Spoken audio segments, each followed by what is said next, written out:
सातवां कार्यक्रम आपके बीच में है, जिसमें सभी शहीद भाइयों को और झज्जर जिले से जिन लोगों ने जेल की यात्रा की, कौम का मान सम्मान बचाने के लिए जिन्होंने बलिदान दिया और बहुत से साथी जेल गए, उन सब की याद में आज ये सम्मान समारोह मनाया जा रहा है।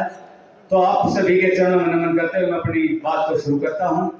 मंच पर विराजमान राष्ट्रीय संयोजक आदरणीय चौधरी यशपाल मलिक जी, राष्ट्रीय महासचिव BS सहराव जी, राष्ट्रीय उपाध्यक्ष और हरियाणा प्रभारी भाई आजाद लठवाल जी, जाट आरक्षण संघ समिति के राष्ट्रीय अध्यक्ष भाई प्रताप सिंह दहिया जी, छोटराम धाम जाट सेवा संघ के चेयरमैन एडवोकेट रणधीर सिंह जी और मंच पर विराजमान सभी तमाम साथी विंग कमांडर महेंद्र सिंह मलिक जी, रामकरण दलाल जी जो कोषाध्यक्ष हैं, तमाम आदरणीय जो इस कौम का नेतृत्व करने वाली जो क्रीम है वो आपके सामने बैठी है। सभी चरणों में नमस्कार करते हुए मैं अपने संबोधन को शुरू करता हूं।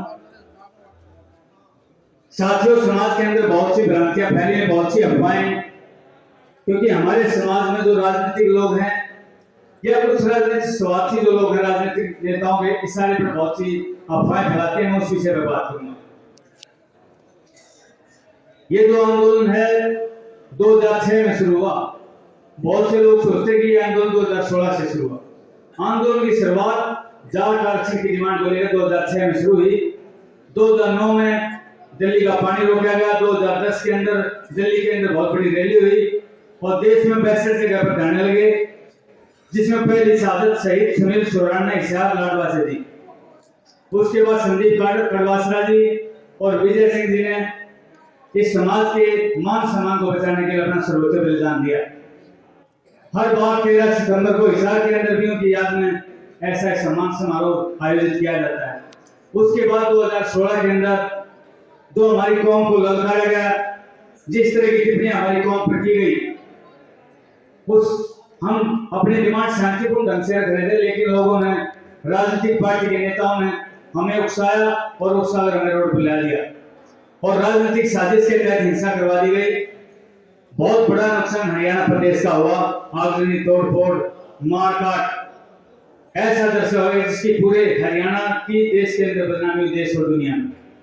और उसमें वर्तमान जो सरकार थी उसका बहुत बड़ा योगदान था उस साजिश करने में, उस षड्यंत्र के तहत हिंसा करवाने में।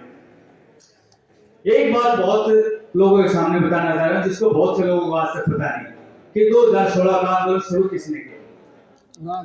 2016 का आंदोलन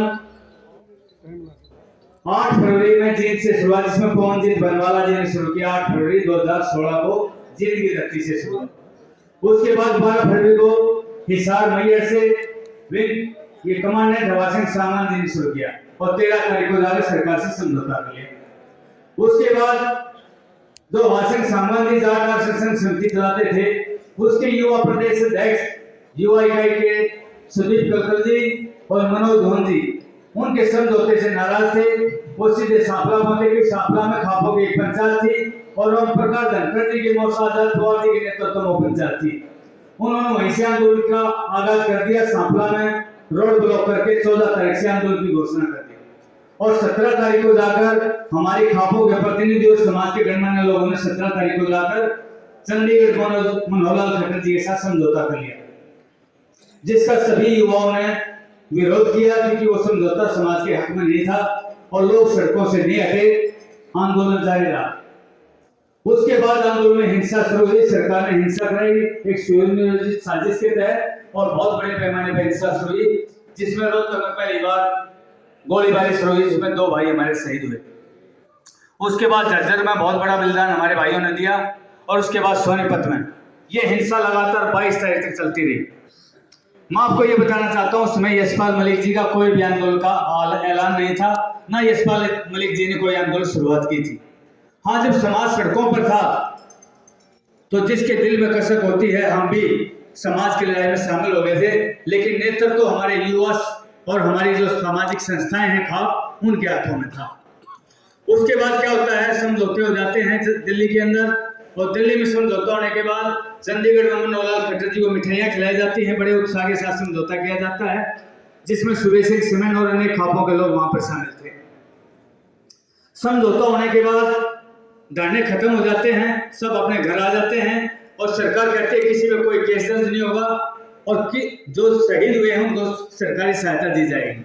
लेकिन इसके होता है उलट, 10-12 दिन के बाद हर गांव में पुलिस पहुंचती है और लोगों की फोटो वीडियो देखकर लोगों की गिरफ्तारी शुरू करती है।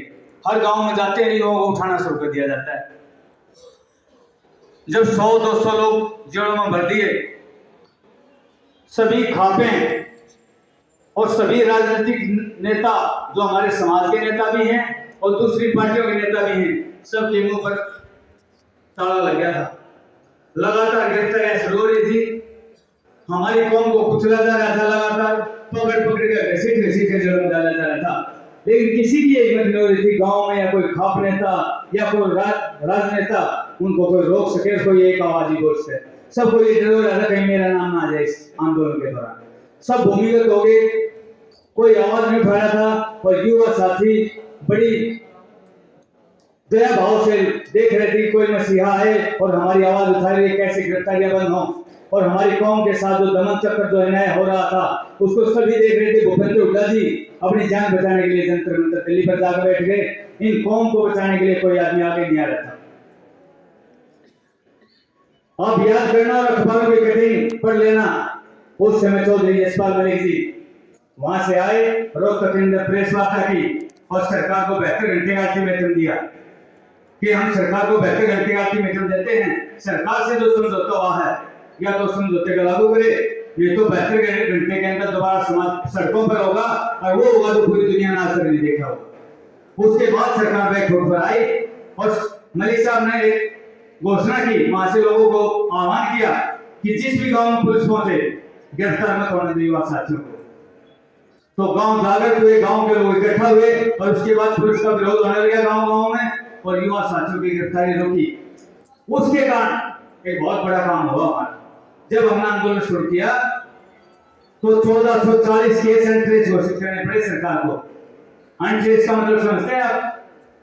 जो लोगों की गिरफ्तारी नहीं होने दी, आप लोगों ने जो गांव में संघर्ष किया, आपने जो एकता दिखाई, जो मलिक साहब ने आह्वान किया कि पुलिस को मत घुसने दो और युवाओं को गिरफ्तार मत होने दो, तो 1440 केसों में 25,000 लोग ऐसे थे, एक एफआईआर में 50-400 लोगों के नाम थे। अगर वे 1440 केस इंटरेस्ट नहीं होते तो 25,000 लोग और जेलों में होते। वे इसलिए इंटरेस्ट घोषित करने पड़े सरकार को क्योंकि सरकार और प्रशासन को गिरफ्तार नहीं कर पाया था। जब गिरफ्तार नहीं कर पाया तो सरकार को समझौता करना पड़ा और समझौते में ये हुआ जो लोग गिरफ्तार नहीं हुए हैं केसों में उनको इंटरेस्ट घोषित कर दो आंदोलन के दबाव में। तो प्रशासन को ये लिखना पड़ा एफआईआर के अंदर कि ये लोग किसी गांव में मिले नहीं, इस नाम का आदमी, इस अमुक नाम का आदमी और गांव का आदमी कोई है नहीं, जबकि थे। लेकिन प्रशासन ने लिखा क्योंकि आपका बहुत बड़ा दबाव था, आपकी ताकत सड़कों पर थी, धरनों पर थी और समाज ने 1440 केस वापस करवाए सरकार से। ये बहुत बड़ी जीत थी जिसको लोग कहते हैं ना सुहा गैस आंदोलन से। 1440 केस जिसमें 25,000 लोग लगभग गिरफ्तार होने थे। पहली जीत तो ये थी। दूसरी जीत आंदोलन की क्या थी? आज तक गुर्जर आंदोलन हुआ है, 6 बार आंदोलन हुआ, गुर्जर बहुत बड़ा आंदोलन हुआ, पूरे देश का गुर्जर समाज ने लड़ाई लड़ी है। 72 गुर्जर समाज के लोगों ने बलिदान दिया, हजारों लोग जेलों में ठोके गए गुर्जर समाज के, लेकिन 72 लोगों ने जो कुर्बानी दी गुर्जर समाज के लिए, आज तक एक आदमी को भी मुआवजा और सरकारी नौकरी नहीं मिली। मैं इस मंच से ऐलान कर रहा हूँ, एक भाई भी कोई कटिंग ला दे कहीं से भी, 72 साथियों में से एक भी परिवार को सरकारी नौकरी नहीं मिली। किसान आंदोलन में 750 लोगों ने अपना बलिदान दिया है अपने किसानों के सम्मान के लिए। क्या किसी आदमी को सरकारी नौकरी मिली उसके परिवार को या मुआवजा मिला? वो तो मुझे बताएं। तो ये जाट आरक्षण आंदोलन के दौरान आपकी ताकत थी, यशपाल मलिक जी से जो सामने बैठा हुआ नेतृत्व है, इनकी ताकत थी बड़ी योजनाबद्ध तरीके से और आपकी ताकत के साथ ही लड़ा गया था, जिसमें शहीद होने वाले परिवारों को सरकारी नौकरी देने पर मजबूर होना पड़ा सरकार को। उनको सरकारी नौकरी मिली और मुआवजा भी मिला और आप सभी समाज के सहयोग से करोड़ों रुपए उनके पास घर में आर्थिक सहायता के रूप में पहुंचे। यह बहुत बड़ा काम था साथियों। आज तक देश में बहुत बड़े बड़े आंदोलन हुए हैं और बहुत बड़ी शक्ति मराठा आंदोलन के दौरान भी, पटेल आंदोलन के दौरान भी बहुत बड़ी शक्ति सड़कों पर उमड़ी है, लेकिन आज तक किसी शहीद परिवार को सरकारी नौकरी दिलवा पाया कोई नेतृत्व। ये आपका नेतृत्व, आपकी ताकत थी जो शहीद परिवार के एक एक परिवार को सरकारी नौकरी देनी पड़ी। जिसके लिए बहुत बड़ा संघर्ष आप लोगों ने किया। और इस नेतृत्व का जितना भी शुक्रगुजार किया जाए, मैं शुक्रगुजार करता हूँ इस नेतृत्व का, जिन्होंने इतनी सुनियोजित तरीके से बड़ी शांति से आंदोलन चलाकर समाज को मान सम्मान दिला। और कई बार सरकार को केस वापस लेने पड़े, लेकिन बहुत षड्यंत्रकारी सरकार है। इधर से केस वापस लेती थी और उधर से कोर्ट में याचिका लगा देती थी कि इस तरह से आगजनी और तोड़फोड़ करने वालों के केस वापस होंगे तो देश में कानून कहाँ रह जाएगा। तो इस तरह की याचिकाएं बार बार हाई कोर्ट में लगाई गई और अंत में हाई कोर्ट ने केस को बस स्टे कर दिया। जो केस बाद में हमारे वापस हुए थे उनको ऐसे कैसे हाई कोर्ट ने रोक लगा। विधानसभा के अंदर आरक्षण आंदोलन का प्रस्ताव भी पास हुआ, विधेयक लाई सरकार, उसको प्रस्ताव को पास हुआ, लेकिन हाई कोर्ट के माध्यम से उसको रोकवा भी दिया, क्योंकि सरकार के हाथ बहुत लंबे चौड़े और बहुत शक्ति होती है सरकार के अंदर। लोगों की ताकत को झुकाना, उसको कुचलना सरकार भी जानती है। तो साथियों, मैं ये कहना चाहता हूँ, इस जाट आरक्षण आंदोलन के दौरान हमने बहुत कुछ हासिल भी किया और बहुत कुछ खोया भी, लेकिन नेतृत्व आंदोलन कर सकता है, सरकार पर दबाव बना सकता है। नेतृत्व के हाथ में ये नहीं है कि सरकार का गला पकड़ ले और जबरदस्ती उसके फैसले करवा दे। ऐसा देश में ना कभी हुआ ना हो सकता। सरकार हमेशा षड्यंत्र करती है, धोखा करती है और बात बात पर अपने वादों से मुकर जाती है। जब वादों से सरकार मुकर जाए, केंद्र की सरकार मुकर जाए, अमित शाह के साथ भी मलिक साहब ने 3 बार मीटिंग की और 3 बार हाँ करे कि हम आपको आरक्षण दे देंगे और जो भी आपकी डिमांड है पूरी करेंगे। लेकिन अमित शाह जैसे लोग भी अपनी बात से मुकर जाए तो मलिक साहब क्या करते हैं। 26 मार्च 2015 को आज ने नरेंद्र मोदी जी से मुलाकात की और मोदी जी ने ये कहा, इस समाज का देश के रक्षा में और देश के लिए बहुत बड़ा योगदान, मैं इस समाज को भूलूंगा नहीं। इस समाज को 6 महीने के अंदर हम आरक्षण दे देंगे और सभी केस भी खत्म करेंगे। जो एक देश का प्रधानमंत्री वादा दिला रहा है तो क्या कर सकते हैं हम, उसका गला नहीं पकड़ सकते, सरकार को दबा नहीं सकते, मार नहीं सकते। हम आंदोलन के माध्यम से सरकार को झुका सकते हैं, अपनी मांग उन तक पहुंचा सकते हैं। आंदोलन दबाव करने के लिए होता, मार काट के लिए नहीं होता। लेकिन सरकार बार बार बातों से मुकरी और जब प्रधानमंत्री, गृह मंत्री और हरियाणा का मुख्यमंत्री अपनी बातों से, वादे से मुकर जाए तो हम क्या कर सकते। लेकिन उसके बावजूद भी इस आंदोलन का नतीजा था कि 2014 में 4 मार्च 2014 को आपको केंद्र में आरक्षण की घोषणा करनी पड़ी थी सरकार को। 4 मार्च 2014 को नोटिफिकेशन हुआ था कि 8 स्टेटों के जाटों को केंद्र में आरक्षण दिया जाता है, लेकिन उसके खिलाफ भी याचिका लगा दी जाती है और 2015 में सुप्रीम कोर्ट उसको विरोध कर देता है, क्योंकि सुप्रीम कोर्ट में, न्यायालय में भी आपके विरोध के लोग बैठे। ये लड़ाई बहुत लंबी चली और बहुत सफलताएं भी मिली। 8 राज्यों में आरक्षण भी मिला, राजस्थान में केंद्र में भी आरक्षण मिला, केंद्र में सभी स्टेटों को भी आरक्षण मिला 4 मार्च 2014 को। उसके बाद हरियाणा में भी आरक्षण मिला 2013 में, जो भूपेंद्र सिंह हुड्डा की सरकार थी, जो एसपीसी के तहत आरक्षण दिया। हालांकि भूपेंद्र सिंह हुड्डा जी अगर ओबीसी में दे देते तो क्यों यह मारकाट होती, क्यों ये स्थितियों का सामना करना पड़ता। वे चूंकि 10 सालों की सरकार थी, ऊपर भी की सरकार थी, उस समय अगर ओबीसी में शामिल कर जाते समाज को तो हमें सड़कों पर उतरना नहीं पड़ता, क्यों हमारे बच्चे शहीद होते और क्यों आज ये स्थिति पैदा होती। लेकिन कोई नहीं, जो भी हुआ, हम तो आज वर्तमान की बात कर रहे हैं। बहुत से लोग कहते हैं मलिक साहब पैसा खा गए, विदेशों से आगे पैसा खा गए। झज्जर के अंदर राष्ट्रवाद चौक पर बहुत बड़े धरने लगे, हर जिले में बहुत बहुत बड़े धरने लगे और आप सभी इस बात के गवाह हैं। जिन भी जिलों में बहुत बड़े बड़े धरने लगे उनमें कैश का काम आपके गांव के लोगों के हाथ में था, वहां की वर्तमान जो कमेटी थी उसके हाथ में था। मलिक साहब ने ना तो कभी पैसे को छुआ और ना कभी किसी से कोई हिसाब लिया।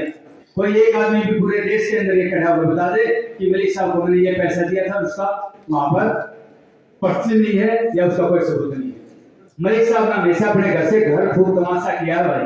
और जितने भी लोग सामने बैठे हैं, आदरणीय प्रताप सिंह भैया जी, वकील साहब बैठे हैं, जिन्होंने झज्जर में जेल में जो लोग गए उनकी निःशुल्क पहले की मर्डर तक के केस थे, उन्होंने अपने सिर की पगड़ी उनके पैरों में रखी, मर्डर तक के केसों में समझौते करवाए हैं रणधीर एडवोकेट साहब। तो ऐसे ऐसे लोग जिनका बलिदान कौम के लिए इतना बड़ा है, अपनी वकालत की पढ़ाई, वकालत में हर आदमी पैसे कमाना चाहता है। बहुत बड़े बड़े केस थे, लाखों रुपए मिल सकते थे, करोड़ों कमा सकते थे, लेकिन एक पैसा नहीं लिया उन्होंने। लोगों की निःशुल्क पैरवी की और लोगों को बरी करवाया, सबका आर्थिक मदद भी की। झज्जर राष्ट्रवाद चौक पे किसी को 51,000 की मदद जेल वाले साथियों, किसी को 71,000 की। पूरा प्रूफ हमारे पास है, पूरी लिस्ट हमारे पास है। ऐसे रोहतक में भी, सोनीपत में भी, हर जिले में मदद की गई। लेकिन समाज की अपेक्षाएं बहुत ज्यादा होती हैं। और नेतृत्व तो इतना काम करने में सक्षम नहीं होता, क्योंकि सरकार हमारे हाथ में नहीं होती।